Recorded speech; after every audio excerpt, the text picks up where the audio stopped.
In a rapidly changing world, the need for robust security measures in public spaces has never been more acute. This can be seen in a wide range of settings, from educational institutions and corporate offices to retail environments and entertainment hubs. Upon entering these spaces, one often observes a visible security presence, ranging from uniformed personnel to surveillance systems. Sometimes, access to the space is tightly controlled. The ubiquitous nature of security measures in today's society raises a pertinent question. Shouldn't our places of worship be afforded the same level of attention and safeguarding? Commonly, religious spaces are perceived as sanctuaries, safe havens insulated from the ills of society, offering solace and refuge to all who enter. However, this perception stands in stark contrast to the reality as depicted in FBI statistics.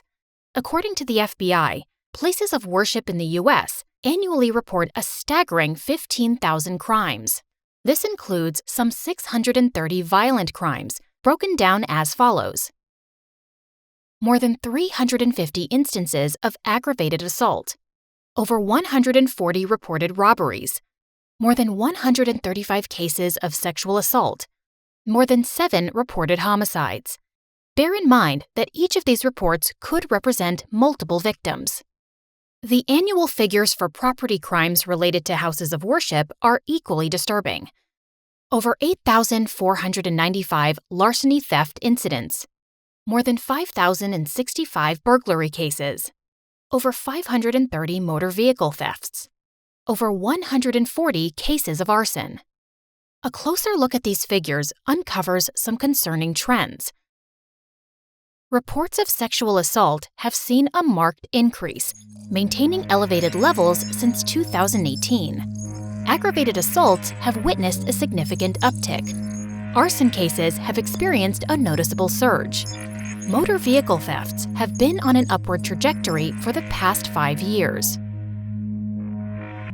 Note that these statistics are sourced from the FBI and are not comprehensive of all crimes occurring on church property. They specifically highlight selected categories, namely certain violent crimes and property crimes. It is important to understand that not all law enforcement jurisdictions report crime statistics to the FBI. Additionally, there's no mechanism to account for missing data in these reports. Consequently, the numbers provided likely represent an underestimation of the total number of crimes committed against houses of worship. Meticulous investigations carried out by independent researchers offer additional, nuanced insights. Carl Chin, a prominent figure in this domain, has conducted extensive research into the security challenges facing religious establishments. We have developed methods and ways of hearing about things that are threats and then sharing the right information with the right people. Threat information sharing is one of the main things that folks in this endeavor of faith-based security operations need to know. Chin's in-depth studies provide a grave depiction. Over the past decade, places of worship have experienced an average of 185 deadly force incidents annually, resulting in an average yearly loss of 72 lives. These revelations from Chin's research underscore the escalating nature of threats faced by houses of worship, irrespective of religious affiliation.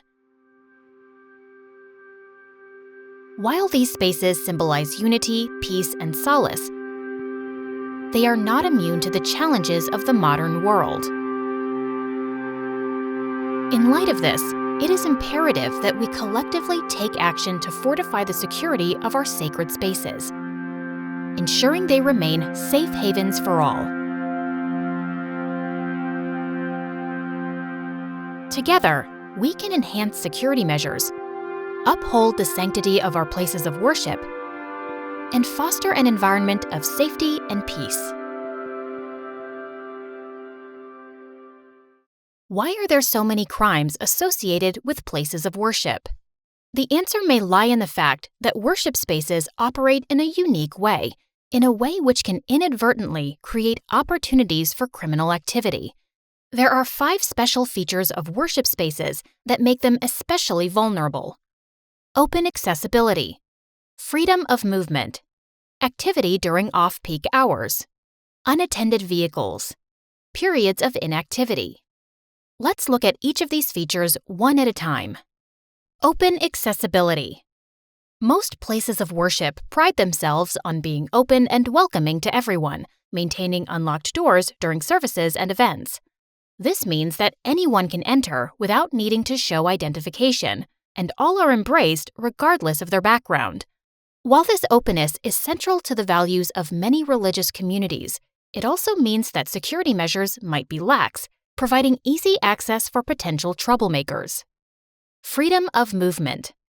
Once inside, individuals generally have the freedom to move around as they please. In worship centers where security measures are minimal, this could potentially allow individuals with malicious intent to survey the area, remain in secluded places like restrooms or stairwells, or otherwise cause disruption without immediate detection. Activity during off-peak hours. Many worship centers also host activities during the week, such as choir rehearsals, study groups, and other community gatherings. These events can often extend into the evening hours, with attendees coming and going, sometimes without an escort. This can be especially risky in dimly lit areas, providing additional opportunities for crime to occur. Unattended vehicles. Outside of the building, vehicles parked on the premises remain unattended during services and events. If there is no security presence, these vehicles present enticing targets for would-be thieves and vandals. Periods of inactivity. Additionally, many places of worship are closed and unattended during weekdays, leading to potential loitering, vandalism, or break-ins. The quiet and often secluded nature of these spaces can make them attractive for illicit activities, as criminals have ample opportunity to survey the property and execute their plans without interruption. In summary, while the open and welcoming nature of places of worship is a cherished aspect of religious community life, it is crucial to balance this openness with adequate security measures. Doing so ensures that your sacred spaces remain safe and secure for all who seek solace and fellowship in your worship center. Up to this point, we have focused our discussion on crimes perpetrated by outsiders. However, it's important to acknowledge that a significant number of incidents within places of worship are committed by insiders, congregants and their families, or even pastors and staff. Let's explore this aspect in greater detail by looking at 4 sources of insider risk. Financial misconduct, family and domestic issues, substance abuse issues, mental health challenges. Financial misconduct. Places of worship, like any other organization, can be subject to internal financial problems such as theft, embezzlement, and forgery. There can be instances where congregants or even leaders within the community misuse the organization's funds or property for personal gain. Ensuring transparency and accountability in financial matters is essential for preventing such misconduct. Family and domestic issues. Complex family dynamics can sometimes play out among worshipers. This includes challenges such as child custody disputes, domestic violence, and child abuse. As we know, workplaces are sometimes unintended arenas for these issues because an abusive partner knows they can find their ex there. The same goes for churches. Non-custodial parents may seek out their children during religious gatherings because they are certain their children will be there. This can lead to tense or harmful situations. In cases of domestic abuse, the religious community must be a sanctuary for the vulnerable, ensuring their safety and providing necessary support. Furthermore, safeguarding children from all forms of abuse, be it within their homes or within the religious community itself, should be a top priority.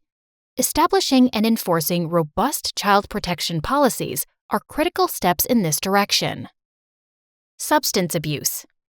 Individuals struggling with substance abuse, be it legal or illegal substances, can attend religious gatherings under the influence, sometimes displaying disruptive or threatening behavior.